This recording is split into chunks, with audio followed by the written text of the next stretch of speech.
ઈ બરેલો જ હોય. વો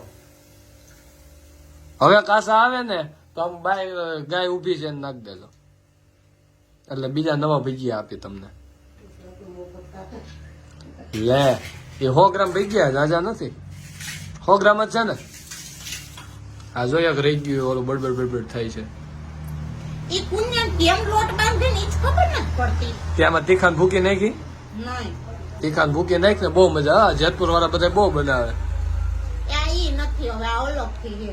ઓલા રીના કાકી ને આવડે ખબર બનાવતા ઈ નહીં તો આ ઈ અલગ છે. આ અલગ છે. હા રીના કાકી બનાવતા પેલા છે ને બાફવાના કઈ રીતના ખબર નીચે કુકર માં રાખો ભીની કરી અને ભારી દેવાની અને પછી એમાં બટેટું બાફવાનું પછી એને તીરું કરવાની પછી એને આવી રીતના લોટમાં બોળીને તળવાનું. ડબલ ફિલ્ટર તેલ ને ડબલ બાફેલા બટેટા. ડબલ બાફેલા પેટનું દુખે કે માર્મિક ના કર વખતે રીના કાકી બનાવી પટ્ટી કેવી મસ્ત બની હતી કા. નહીં ઈ નહીં આ